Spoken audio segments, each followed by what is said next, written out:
There's been a surge of anti-Semitic violence in Bill DeBlasio's New York. In the first quarter of 2019, according to NYPD figures, anti-Semitic attacks went up by 82%.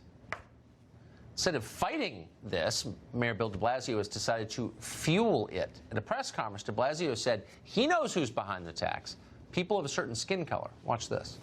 And I want to remind people that particularly these white supremacist forces, they affront the Jewish community, they affront the Muslim community, they affront the gay community, it's the immigrant community. I mean, that's one of the things that's happening here. Well, the guy's a moron, but that's not really an excuse for making a statement like that. There's no evidence whatsoever that white supremacy is behind these attacks. There's not a lot of that in New York City. De Blasio made it up to vilify a group of people he doesn't like. Seth Barron is an associate editor at City Journal in New York. He's been on the story for quite some time and has the actual facts. Seth Barron joins us tonight. Seth, thank you for coming on. Thanks.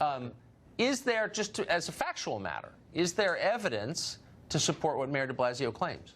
That there's a lot of white supremacy out in East New York? No, there's not a lot. There's not a lot. Mayor de Blasio knows precisely who is doing these attacks. He was working in the Dinkins administration during the Crown Heights riots 30 years ago, which were the largest anti-Semitic pogroms in American history. Just a week ago, for instance, there's video of a young man going and sucker punching a Hasidic Jew from the back. In October, there was a taxi driver who stormed out of his cab and attacked a Hasidic Jew and was screaming about Allah and Islam. And then he said, oh, it was a mistaken identity. I guess he thought it was somebody else. De Blasio knows precisely who's doing this.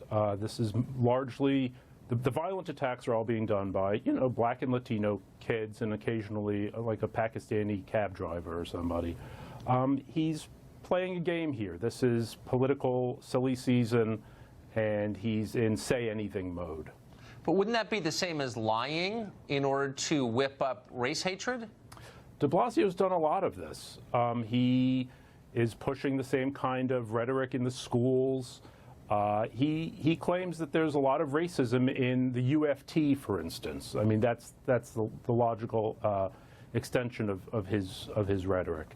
The UFT would be the teachers' union. The teachers' union. Is there evidence? It's because it's New York City. It's the biggest city, the most sophisticated city in the United States. Everything is measured. So, I mean, are there data to prove any of this? Well, no, there's no data that there's a lot of overt racism.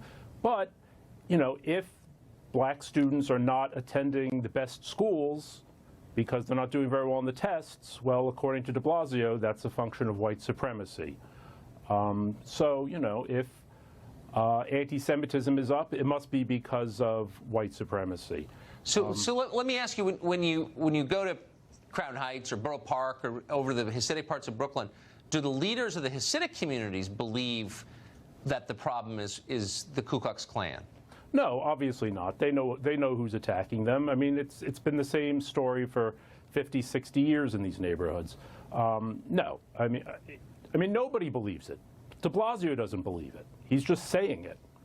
That's really the lowest, the lowest form of lying. Seth Barron, great to see you tonight. Thank you. Thank you, Tucker.